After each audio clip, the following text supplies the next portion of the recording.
Traffic નિયમો તોડો તો memo, નિયમ તોડો તો દંડ.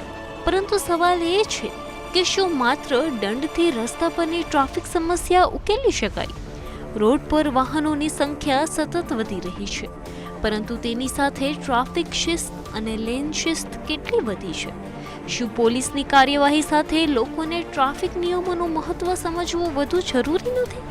અને જો દંડમાંથી કરોડો રૂપિયા વસૂલાય છે, તો શું આ નાણાંનો ઉપયોગ ફરી ટ્રાફિક વ્યવસ્થા સુધારવામાં થઈ શકે?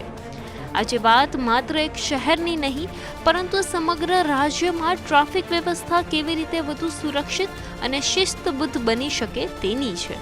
રસ્તા પર ટ્રાફિક નિયમોનું પાલન કરાવવું જરૂરી છે, પરંતુ શું દરેક ભૂલનો જવાબ માત્ર મેમો અને દંડ જ છે?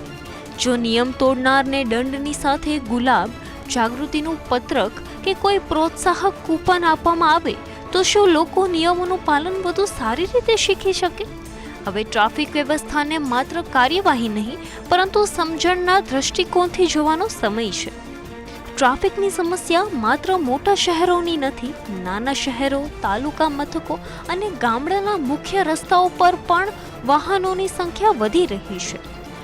લેન તોડવી, ખોટી જગ્યાએ પાર્કિંગ, સિગ્નલનું ઉલ્લંઘન અને બેફામ ડ્રાઇવિંગ જેવી બાબતો અકસ્માતનું જોખમ વધારે છે. એટલે સમગ્ર રાજ્યમાં ટ્રાફિક શિસ્ત માટે લોકોની ભાગીદારી જરૂરી છે. ટ્રાફિક પોલીસ રસ્તા પર ઊભી રહીને વાહનો રોકે અને નિયમ તોડનારને મેમો આપે.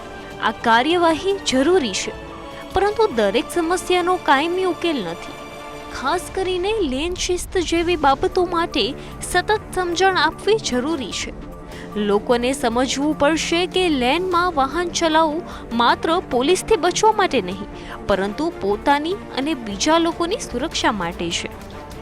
અહીં સવાલ દંડની રકમનો પણ છે.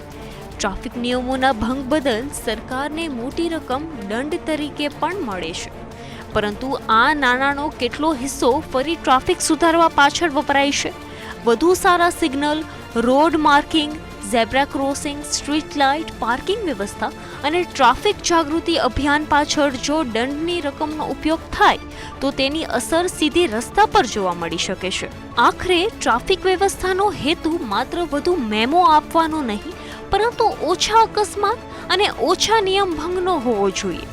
દંડ જ્યાં જરૂરી હોય ત્યાં થવો જ જોઈએ, પરંતુ તેની સાથે શાળાઓ, કોલેજો, ડ્રાઇવિંગ સ્કૂલો અને જાહેર અભિયાનો દ્વારા ટ્રાફિક જાગૃતિ વધારવી પણ એટલી જ જરૂરી છે. પોલીસ અને પ્રજા સામસામે નહીં, પરંતુ સાથે મળીને કામ કરશે, ત્યારે જ શહેરોથી લઈને ગામડા સુધી રસ્તાઓ વધુ સુરક્ષિત બની શકશે. મેમો અને દંડ જરૂરી છે, પરંતુ દંડનો ડર કાયમી ટ્રાફિક શિસ્ત ઊભી કરી શકે નહીં. જ્યારે લોકો નિયમને દંડથી બચવા માટે નહીં, પરંતુ પોતાની અને બીજાની સુરક્ષા માટે સ્વીકારશે, ત્યારે જ સાચો બદલાવ આવશે. એટલે સવાલ એ નથી કે કેટલા મેમો અપાયા, સવાલ એ છે કે કેટલા લોકો નિયમો સમજ્યા અને કેટલા અકસ્માતો અટકાયા. ટ્રાફિક સુધારવા માટે પોલીસની કાર્યવાહી સાથે જાગૃતિ, સમજણ, સારી રોડ વ્યવસ્થા અને નાગરિકોની જવાબદારી, આ ચારેય જરૂરી છે.